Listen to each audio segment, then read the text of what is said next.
కేంద్ర ప్రభుత్వం సహకరిస్తే మేము సోషల్ మీడియాలో కఠినమైనటువంటి నిర్ణయాలు తీసుకుంటామని కొన్ని ఆంక్షలైతే విధించే అవకాశాలైతే ఉన్నాయని ఇప్పుడు సుప్రీంకోర్టు న్యాయమూర్తులే కేంద్ర ప్రభుత్వానికి సూచన చేస్తున్నారు.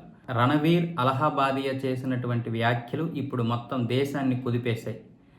ఇంట్లో బెడ్రూమ్లో మాట్లాడుకోవలసినటువంటి మాటలు ఒక షోలో మాట్లాడడంతో అతడి మనసులో ఏదో ఒక మలిన భావం ఉంది. ఆ భావాన్ని షోలో బయట పెట్టాడు. ఇలాంటి వారిని కఠినంగా శిక్షించకపోతే భవిష్యత్తులో చాలామంది పుట్టుకొస్తారని ఇప్పుడు సుప్రీంకోర్టులో ఉన్నటువంటి న్యాయమూర్తులే దీని గురించి ప్రస్తావించడం జరిగింది. ఇతనిపై ఖచ్చితంగా చర్య తీసుకుంటాం. ఇతనిపైనే కాదు, సోషల్ మీడియాలో యూట్యూబ్ లాంటి సోషల్ మీడియా ప్లాట్ఫామ్స్ పైన అయితే ఆంక్షలు విధించాలి. ప్రస్తుతానికైతే ఎటువంటి శూన్య నిబంధనలు ఉండడం వలన ఎవరిష్టం వచ్చినట్లు వాళ్ళు మాట్లాడుతున్నారు. ఎవరి మాటలు, ప్రతి ఒక్కరి మాటలు కూడా చెల్లుబాటు అవుతున్నాయి. దాంతో ఏదైనా మాట్లాడవచ్చు అని భావస్వేచ్ఛ ప్రకటనని దుర్వినియోగం చేస్తున్నారంటూ సుప్రీంకోర్టు అయితే మండిపడింది. రణవీర్ అలహాబాదియా చేసినటువంటి ఇప్పుడు ఈ వ్యాఖ్యలు ఏవైతే ఉన్నాయో, తల్లిదండ్రులు బెడ్రూమ్ విషయంలో మాట్లాడాల్సినటువంటి మాటలు, వాటి గురించి మాట్లాడడంతో ఇప్పుడు దేశం మొత్తం దుమారం రేగుతుంది. ఇప్పుడు సోషల్ మీడియాపై కూడా ఈ యొక్క ప్రభావం అయితే పడింది. ఇక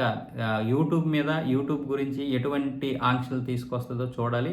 సుప్రీంకోర్టు అయితే ఖచ్చితంగా ఆంక్షలు తీసుకురావడానికైతే అన్ని ప్రణాళికలు సిద్ధం చేయించినట్లయితే తెలుస్తోంది. మేము ప్రణాళికలన్నీ సిద్ధం చేశాం. కేంద్ర ప్రభుత్వం కూడా దీనికి సహకరించాలంటూ కేంద్ర ప్రభుత్వానికి కూడా కొన్ని లేఖలు రాయడానికైతే సిద్ధమైంది సుప్రీంకోర్టు.